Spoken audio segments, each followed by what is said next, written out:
ಹಿಂದುತ್ವವಾದಿಗಳಿಗೆ ಕೊಟ್ಟರೆ ಎಲ್ಲರೂ ಕೂಡಿ ಭಾರತೀಯ ಜನತಾ ಪಾರ್ಟಿಗೆ ನಾವು ಮಾಡ್ತೀವಿ. ಕೇವಲ ಹಿಂದುತ್ವದ ಭಾಷಣ ಮಾಡಿ ಯುವಕರನ್ನ ಮೂರ್ಖ ಮಾಡೋರು ಬೇಡ. ನಮಗೆ ನಡೆದಾಡುವ ದೇವರು ಜ್ಞಾನ ಯೋಗಾಶ್ರಮದ ಸಿದ್ದೇಶ್ವರ ಮಹಾಸ್ವಾಮಿಗಳನ್ನು ಮನದಲ್ಲಿ ನೆನೆಯುತ್ತಾ ವೇದಿಕೆ ಮೇಲೆ ಇಂದಿನ ಕಾರ್ಯಕ್ರಮದ ದಿವ್ಯ ಸಾನ್ನಿಧ್ಯವನ್ನು ವಹಿಸಿದಂತ ಮಾತಾಜಿಯವರ ಪಾದಕಮಲಗಳಿಗೆ ನಮಸ್ಕರಿಸಿ, ವೇದಿಕೆ ಮೇಲೆ ಆಸೀನರಾದಂತಹ ಎಲ್ಲ ಭಾರತೀಯ ಜನತಾ ಪಾರ್ಟಿಯ ಮುಖಂಡರೇ, ಎಲ್ಲ ಹಿರಿಯರೇ, ವೇದಿಕೆಯ ಮುಂಭಾಗದಲ್ಲಿ ಆಸೀನರಾದಂತಹ ಸಮಸ್ತ ಯಡಿಯೂರಪ್ಪನವರ ಅಭಿಮಾನಿಗಳೇ, ಭಾರತೀಯ ಜನತಾ ಪಾರ್ಟಿಯ ಪದಾಧಿಕಾರಿಗಳೇ, ವಿಜಯಪುರ ನಗರದ ಗುರು ಹಿರಿಯರೇ, ಸಮಸ್ತ ಹಿಂದೂ ಸಹೋದರ ಸಹೋದರಿಯರೇ, ಇವತ್ತು ತುಂಬಾ ಖುಷಿ ಆಗ್ತಾ ಇದೆ. ವಿಜಯಪುರ ನಗರದಲ್ಲಿ ಬೆಳಗಿನಿಂದ ನಡೆದಂತಹ ಕಾರ್ಯಕ್ರಮಗಳು ಇವತ್ತು ಸಾಯಂಕಾಲ ಸಿದ್ದೇಶ್ವರ ದೇವಸ್ಥಾನದ ಮುಂಭಾಗದಲ್ಲಿ ನಮ್ಮ ಹಿಂದಿನ ನಗರಸಭೆ ವಿಜಯಪುರದ ಪ್ರಥಮ ಅಧ್ಯಕ್ಷರಾದಂತಹ ಪರಶುರಾಮ್ ಸಿಂಗ್ ರಜಪೂತ್ ಇವರನ್ನು ಅಂದು ನಗರಸಭೆಯ ಅಧ್ಯಕ್ಷರನ್ನಾಗಿ ಮಾಡಲು ಕಾರಣೀಭೂತರಾದಂತಹ ಅಪ್ಪ ಸಾಹೇಬ್ ಪಟ್ಟಣ್ ಶೆಟ್ಟಿ ಅವರನ್ನು ಕೂಡ ನಾವು ನೆನೆಸಬೇಕಾಗತ್ತೆ. ಪರಶುರಾಮ್ ಸಿಂಗ್ ರಜಪೂತ್ ಅವರ ನೇತೃತ್ವದಲ್ಲಿ ಹಾಗೂ ರಮೇಶ್ ಬಿಜ್ನೂರ್ ಅವರು ಹಾಗೂ ಇನ್ನಿತರ ಎಲ್ಲ ಮುಖಂಡರ ನೇತೃತ್ವದಲ್ಲಿ ಇವತ್ತು ಸಿದ್ದೇಶ್ವರ ದೇವಸ್ಥಾನದ ಮುಂಭಾಗದಲ್ಲಿ ಒಂದು 84ನೆಯ ಯಡಿಯೂರಪ್ಪನವರ ಹುಟ್ಟುಹಬ್ಬವನ್ನು ನಾವು ನೀವೆಲ್ಲ ಆಚರಣೆ ಮಾಡ್ತಾ ಇದ್ದೇವೆ. ತಮಗೊಂದು ಅಚ್ಚರಿ ಅನ್ನಿಸಬಹುದು, ಯಡಿಯೂರಪ್ಪನವರ ಬಗ್ಗೆ ಸಾಕಷ್ಟು ವಿಚಾರಗಳನ್ನು ನಮ್ಮ ಹಿರಿಯರು ಹೇಳಿದ್ದಾರೆ. ಯಾವುದೇ ಒಂದು ಅದೃಷ್ಟದಿಂದ ಯಡಿಯೂರಪ್ಪನವರು ಕರ್ನಾಟಕ ರಾಜ್ಯದ ಮುಖ್ಯಮಂತ್ರಿ ಆಗಲಿಲ್ಲ, ಹೋರಾಟದಿಂದ, ತಮ್ಮ ನಿರಂತರ ಪ್ರಯತ್ನದಿಂದ ಕಾರ್ಯಕರ್ತರ ಮನಸ್ಸಿನೊಳಗೆ ಹೊಕ್ಕು ಇವತ್ತು ಕರ್ನಾಟಕದ ಮುಖ್ಯಮಂತ್ರಿಯಾಗಿ ಕೆಲಸ ಮಾಡಿದರು. ಅದೃಷ್ಟದಿಂದ ರಾಜಕಾರಣದ ಹುದ್ದೆಯನ್ನು ಅಲಂಕರಿಸುವವರು ಬಹಳ ಮಂದಿ ಅದಾರ. ಹೋರಾಟದಿಂದ ಅಲಂಕರಿಸುವಂತ ಪ್ರಮುಖರಲ್ಲಿ ಯಡಿಯೂರಪ್ಪನವರೊಬ್ಬರು. ಇದನ್ನು ಯುವ ಪೀಳಿಗೆ ಇವತ್ತು ತಿಳ್ಕೋಬೇಕಾಗಿದೆ. 84 ವರ್ಷ ಸಾಮಾನ್ಯ ಅಲ್ಲ. ಇದಕ್ಕೆ ತಾನೇ ರಾಜು ಗಚ್ಚಿನ ಮಠ ಅವರು ಹೇಳಿದ ಹಾಗೆ ಯಡಿಯೂರಪ್ಪನವರು ಗುಡುಗಿದರೆ ವಿಧಾನಸೌಧ ನಡೆಯುತ್ತಿತ್ತು. ಇಡೀ ದಕ್ಷಿಣ ಭಾರತದಲ್ಲಿ ಕಾಂಗ್ರೆಸ್ ತನ್ನ ಪಾರುಪತ್ಯವನ್ನು ಮೆರಿತಾ ಇತ್ತು. ಬಿಜೆಪಿಯ ಹೆಸರು ಕೂಡ ಇರಲಿಲ್ಲ. ಅಂತ ಸಂದರ್ಭದಲ್ಲಿ ಯಡಿಯೂರಪ್ಪನವರು ಇಡೀ ದಕ್ಷಿಣ ಭಾರತದಲ್ಲಿ ಕರ್ನಾಟಕದ ಮುಖೇನ ಭಾರತಕ್ಕೆ ತೋರಿಸಿಕೊಟ್ರು. ದಕ್ಷಿಣ ಭಾರತದಲ್ಲಿಯೂ ಕೂಡ ಕರ್ನಾಟಕದ ಮುಖಾಂತರ ಕಮಲನ್ನು ಅರಳಿಸಲಿಕ್ಕೆ ಸಾಧ್ಯ ಇದೆ ಅಂತ ಯಡಿಯೂರಪ್ಪನವರಿಗೆ ತೋರಿಸಿಕೊಟ್ರು. ಅವ್ರ ಜೊತೆಯಲ್ಲಿ ಅನಂತಕುಮಾರ್ ಅವರನ್ನು ಕೂಡ ನಾವು ನೆನೆಸಬೇಕಾಗತ್ತೆ. ಯಡಿಯೂರಪ್ಪನವರ ಸಾಧನೆ ಅಷ್ಟಿಷ್ಟಲ್ಲ. 27 ಫೆಬ್ರವರಿ 1943 ಮಂಡ್ಯ ಜಿಲ್ಲೆಯ ಒಂದು ನಮ್ಮ ಹಳ್ಳಿ ಬೂಕನಕೆರೆಯಲ್ಲಿ ಅವರ ಜನ್ಮ ಆಯಿತು. ಬಡ ರೈತ ಕುಟುಂಬದಿಂದ ಬಂದಂತ ಯಡಿಯೂರಪ್ಪನವರು 1970ರ ದಶಕದಲ್ಲಿ ಜನಸಂಘದ ಪದಾಧಿಕಾರಿಯಾಗಿ ಕೆಲಸ ಮಾಡ್ತಾರೆ. 1980ರಲ್ಲಿ ಏನು ಭಾರತೀಯ ಜನತಾ ಪಾರ್ಟಿ ಸ್ಥಾಪನೆ ಆಯ್ತಲ್ಲ, ಆ ಸಂದರ್ಭದಲ್ಲಿ ಶಿಕಾರಿಪುರ ವಲಯದ ಅಧ್ಯಕ್ಷರಾಗಿ ಕೆಲಸ ಮಾಡ್ತಾರೆ. 1985ರಲ್ಲಿ ಶಿವಮೊಗ್ಗ ಜಿಲ್ಲಾಧ್ಯಕ್ಷರಾಗ್ತಾರೆ. 1985ರಲ್ಲಿ 1988ರಲ್ಲಿ ಪ್ರಥಮ ಬಾರಿಗೆ ಕರ್ನಾಟಕ ರಾಜ್ಯ ಭಾರತೀಯ ಜನತಾ ಪಾರ್ಟಿ ಅಧ್ಯಕ್ಷರಾಗಿ ಕೆಲಸ ಮಾಡ್ತಾರೆ.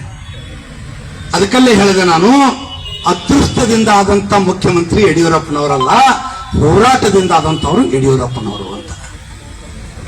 ಒಂದು ರೈಸ್ ಮಿಲ್ ಅಲ್ಲಿ ಕೆಲಸ ಮಾಡುವಂತ ಒಬ್ಬ ಯುವಕ ಮುಂದೆ ಮೈತ್ರಾದೇವಿ ಅವ್ರನ್ನ ಅದೇ ಮಾಲೀಕನ ಮಗಳನ್ನು ಲಗ್ನ ಮಾಡಿಕೊಂಡು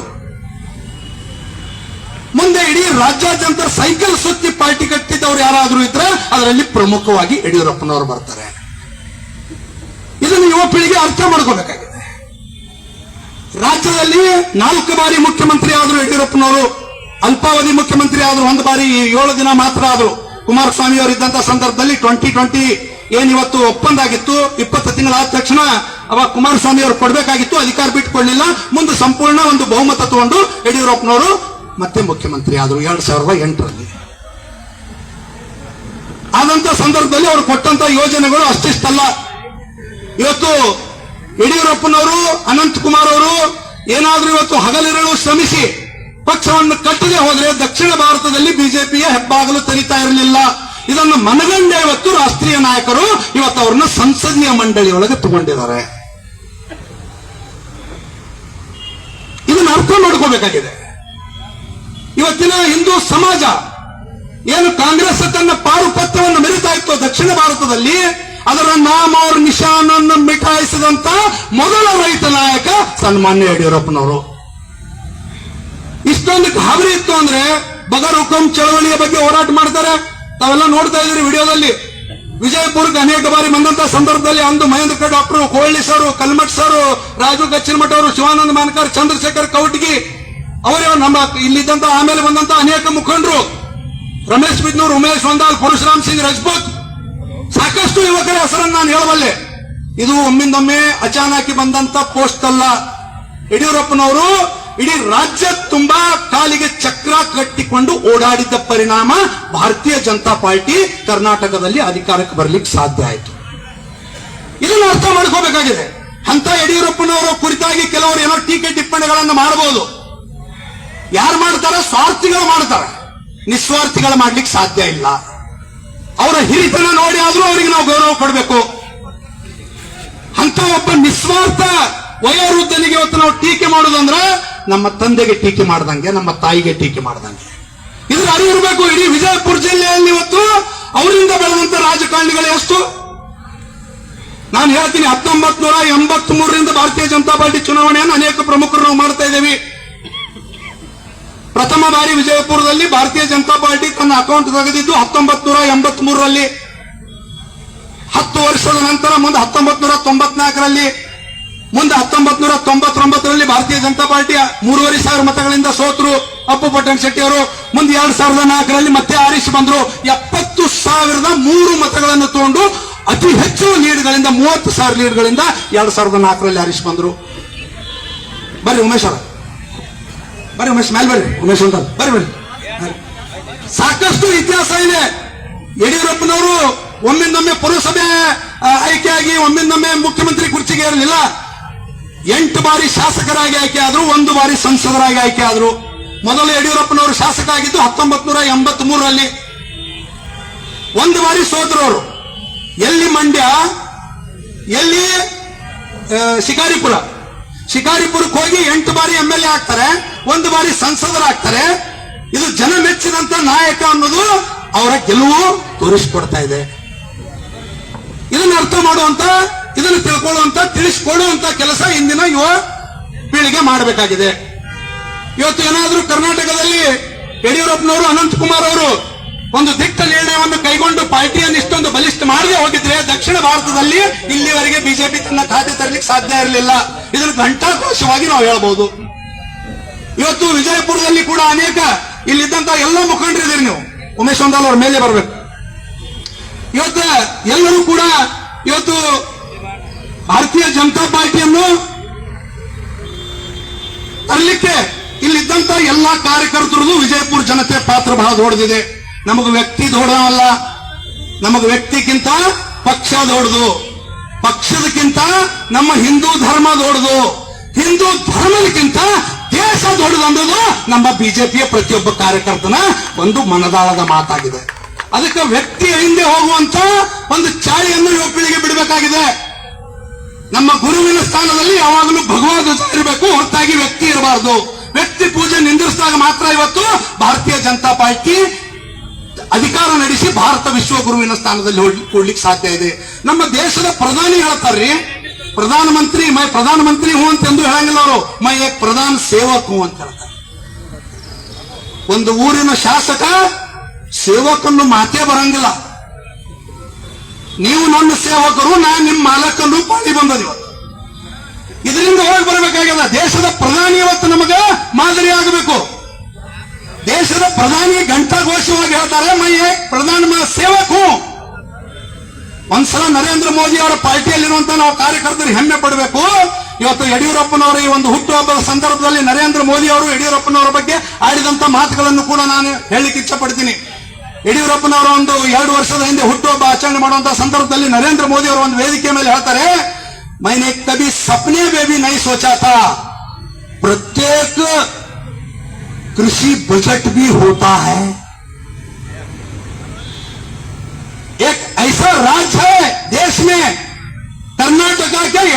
ने पहली बार किसानों के लिए प्रत्येक कृषि बजट किया, वो है सन्मान्य येडियूरप्पा जी. ನರೇಂದ್ರ ಮೋದಿ ಅವರು ಹೇಳ್ತಾರೆ. ಇಂಥ ಅದ್ಭುತ ಮಾತು. ಹೆಣ್ಣು ಮಕ್ಕಳಿಗಾಗಿ ಸೈಕಲ್ ಕೊಟ್ಟಿರುವಂತ ಇರೋದು, ಭಾಗ್ಯಲಕ್ಷ್ಮಿ ಯೋಜನೆ ಇರಬಹುದು, ಅನೇಕ ಬಡ ಮಕ್ಕಳಿಗೆ ಸೈಕಲ್ ಕೊಟ್ಟಂತ ಯೋಜನೆ ಇರಬಹುದು, ವೃದ್ಧಾಪ್ಯ ವೇತನ ಇರಬಹುದು, ಸಾಕಷ್ಟು ವಿಚಾರಗಳನ್ನು ಕೇವಲ ವಿಚಾರಗಳಾಗಿ ಉಳಿಯದೆ ಅವರು ಕಾರ್ಯಪ್ರವೃತ್ತರಾಗಿ ಜನತೆಗೆ ಕೊಡುವಂತ ಕೆಲಸ ಸನ್ಮಾನ್ಯ ಯಡಿಯೂರಪ್ಪನವರು ಮಾಡಿದ್ದಾರೆ.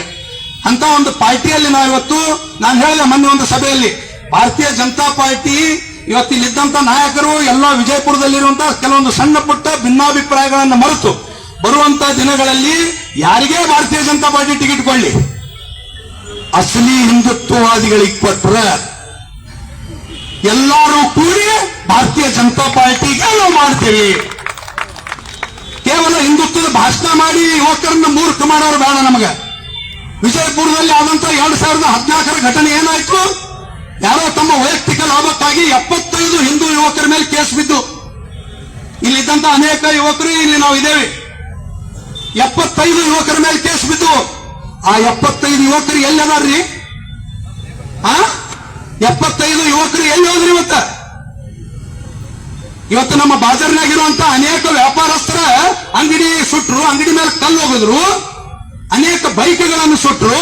8 ವರ್ಷ ಕೋರ್ಟ್ ಅಡ್ಡಾಡಿದ್ರು 75 ಹುಡುಗರು. ಆ 75 ಹುಡುಗರನ್ನ ನಿರ್ಲಕ್ಷ್ಯ ಮಾಡುವಂತ ರಾಜಕಾರಣಿ ನಮಗೆ ಬೇಡ, ಹಿಂದುತ್ವಕ್ಕಾಗಿ ದುಡಿಯುವಂತ ರಾಜಕಾರಣಿ ಬೇಕಾಗ್ಯದ. ಇದನ್ನ ಅರ್ಥ ಮಾಡ್ಕೋಬೇಕಾಗ್ಯದ. जो हिंदुत्व की बात करेगा वो इस देश पर राज करेगा ಅಂತ ಹೇಳ್ತಾರೆ. ಸ್ವಲ್ಪ ಅದನ್ನು ಚೇಂಜ್ ಮಾಡ್ಕೋಬೇಕಾಗಿದೆ. जो हिंदुत्व का काम करेगा, हिंदू युवकों के कष्ट में काम आएगा, ऐसे नेता को हमको चुनना है.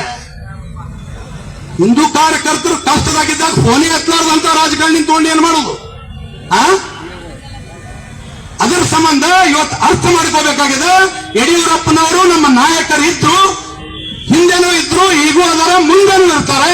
ಬರುವಂತ ದಿನಗಳಲ್ಲಿ ಯಡಿಯೂರಪ್ಪನವರ ಮಗ ಇವತ್ತು ಅವ್ರ ವಯಸ್ಸಾಗಿದೆ ಅಂತೇಳಿ ಇವತ್ತು ವಿಜೇಂದ್ರ ಅವರ ಎಬಿಲಿಟಿ ನೋಡಿ ಇವತ್ತು ನಮ್ಮ ಕೇಂದ್ರ ವರಿಷ್ಠರು ಇವತ್ತು ವಿಜೇಂದ್ರ ಅವರಿಗೆ ಇವತ್ತು ನೇತೃತ್ವವನ್ನು ಕೊಟ್ಟಿದ್ದಾರೆ ರಾಜ್ಯದ್ದು.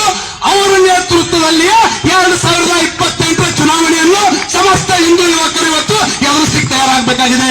ಆ ಸಂದೇಶವನ್ನು ಇವತ್ತು ಯಡಿಯೂರಪ್ಪನವರ 84ನೇ ಹುಟ್ಟುಹಬ್ಬದಿಂದ ನಾವು ವಿಜಯಪುರ ನಗರದಿಂದ ಕೊಡಬೇಕಾಗಿದೆ. ಅದಕ್ಕೆ ಯಾವುದೇ ವೈಯಕ್ತಿಕ ಟೀಕೆ ಟಿಪ್ಪಣಿಗಳನ್ನು ನಾವು ಮಾಡಿದೆ. ಏನಿವತ್ತು ಇಷ್ಟೊಂದು ಸಂಖ್ಯೆಯಲ್ಲಿ ಬಂದು ಯಡಿಯೂರಪ್ಪನವರ ಅಭಿಮಾನದ ಮೇಲೆ, ಭಾರತೀಯ ಜನತಾ ಪಾರ್ಟಿಯ ಅಭಿಮಾನದ ಮೇಲೆ, ಹಿಂದುತ್ವದ ಅಭಿಮಾನದ ಮೇಲೆ ಏನು ಪರಶುರಾಮ್ ಸಿಂಗ್ ರಜಪೂತ್ ಅವರು ಇವತ್ತು ಅವ್ರ ಬಗ್ಗೆ ಒಂದೆರಡು ಮಾತುಗಳನ್ನು ಹೇಳಬೇಕಾಗ್ತದೆ ನನಗೆ. ಇವತ್ತ ಕಳೆದ ಒಂದು 3-4 ಚುನಾವಣೆಯಲ್ಲಿ ನಾನು ನೋಡ್ತಾ ಇದ್ದೀನಿ, ಆ ಮನುಷ್ಯ ತನ್ನ ಮಕ್ಕಳನ್ನು ತಗೊಂಡು ಚುನಾವಣೆ ಸಂದರ್ಭದೊಳಗ ಚುನಾವಣೆ ದಿನ ಬೂತ್ ಹೋಗಿ ಎಲ್ಲಿ ಕೋಟಾ ವೋಟಿಂಗ್ ಆಗ್ತದ ಕೈಕ್ ಬೇತ್ ಎದಿ ಮೇಲೆ ಅಂಗಿ ಹಿಡಿಯುವಂತ ವ್ಯಕ್ತಿ ಪರಶುರಾಮ್ ರಜಪೂತ್. ಇವತ್ತು ಪರಶುರಾಮ್ ರಜಪೂತ್ ಅವರು ಅವ್ರ ಮಕ್ಕಳ ಮೇಲೆ ಅನೇಕ ಕೇಸ್ಗಳು ಬಿದ್ದು, ರಮೇಶ್ ಬಿದ್ನೂರ್ ಮೇಲೆ ಬಿದ್ದು, ರಾಜು ಗಚ್ಚಿನಮಠ ಅಂತೂ ಹೋರಾಟಗಾರ, ಇಲ್ಲಿ ಇದ್ದಂತ ವಿಜುಗೌಡ್ರಿಗಂತೂ ಗೊತ್ತೇ ಅದ, ಉಮೇಶ್ ವಂದಾಲ್ ಅಂತೂ ಹಿಂದುತ್ವದ ಕೆಲಸ ಮಾಡೇ ಮಾಡ್ತಾರೆ, ನಾಳೆ ಹಲಗಿ ಮೇಲೆ ಇಟ್ಟಿದ್ದಾರೆ. ಈ ಎಲ್ಲಾ ನಾಯಕರು ಇವತ್ತು ಅವ್ರ MLA ಆಗ್ಲಿಕ್ಕೆ MP ಆಗ್ಲಿಕ್ಕೆ ಮಾಡಲಿಲ್ಲ, ಹಿಂದುತ್ವದ ಒಬ್ಬ ರೋರಿಗಾಗಿ ತಮ್ಮ ಮೇಲೆ ಕೇಸ್ ಹಾಕೊಂಡು ಅವರನ್ನು MLA ಮಾಡಿದಂತ ಶ್ರೇಯಸ್ಸಿ ನಾಯಕರುಗಳಿಗೆ ಹೋಗ್ತದೆ. ಇದನ್ನ ಬರುವಂತ ದಿನಗಳಲ್ಲಿ ನಮ್ಮ ಎಲ್ಲ ನಾಯಕರು ಅರ್ಥ ಮಾಡ್ಕೋಬೇಕಾಗ್ತದೆ. ಆ ನಾಯಕರಿಗೂ ಒಂದು ಕಿವಿ ಮಾತು ಹೇಳ್ತೀನಿ, ಏನೇ ಸಣ್ಣ ಪುಟ್ಟ ಭಿನ್ನಾಭಿಪ್ರಾಯಗಳಿದ್ರೆ ಯಡಿಯೂರಪ್ಪನವರ 84ನೇ ಜನ್ಮದಿನದಿಂದ ಆ ಎಲ್ಲ ವೈಮನಸ್ಸನ್ನು ಬಿಟ್ಟು ಹಿಂದುತ್ವಕ್ಕಾಗಿ ನಾವು ಕೆಲಸ ಮಾಡೋಣ, ಹಿಂದುತ್ವದ ಕಾರ್ಯ ಮಾಡುವವನಿಗೆ ಯಾರಿಗೆ ಟಿಕೆಟ್ ಕೊಟ್ಟರು ಭಾರತೀಯ ಜನತಾ ಪಾರ್ಟಿ ನನ್ನ ಅಭ್ಯರ್ಥಿ ಕಮಲದ ಹೂ ಆಗಿರಬೇಕು, ಹೊರತಾಗಿ ವ್ಯಕ್ತಿ ಆಗಿರಬಾರದು ಅನ್ನೋ ಭಾವನೆಯೊಂದಿಗೆ 84ನೇ ಜನ್ಮದಿನವನ್ನು ಬಹಳ ಅದ್ದೂರಿಯಾಗಿ ಆಚರಣೆ ಮಾಡಿದಂತ ಎಲ್ಲ ಮುಖಂಡರಿಗೆ, ಈ ಕಾರ್ಯಕ್ರಮಕ್ಕೆ ಆಗಮಿಸಿ ದಿವ್ಯ ಸಾನ್ನಿಧ್ಯವನ್ನು ವಹಿಸಿ ನಮ್ಮೆಲ್ಲರಿಗೂ ಆಶೀರ್ವಾದ ಮಾಡಿದಂತ ಮಾತಾಶ್ರೀ ಅವರಿಗೆ ತಮ್ಮೆಲ್ಲರ ವತಿಯಿಂದ, ವಿಜಯಪುರ ಜನತೆಯ ವತಿಯಿಂದ ತುಂಬು ಹೃದಯದ ಕೃತಜ್ಞತೆಗಳನ್ನು, ಕೋಟಿ ನಮನಗಳನ್ನು ಸಲ್ಲಿಸಿ ನನ್ನ ಮಾತಿಗೆ ವಿರಾಮ ಹೇಳ್ತಾ ಇದ್ದೀನಿ. ಬೋಲೋ ಭಾರತ್ ಮಾತಾ ಕಿ, 2 ಕೈ ಮೇಲೆ ಎತ್ತಿ ಸ್ವಲ್ಪ ಜೋರಾಗಿ, ಬೋಲೋ ಭಾರತ್ ಮಾತಾ ಕಿ, ಮಾತಾ ಕಿ, ಒಂದೇ ಧನ್ಯವಾದ.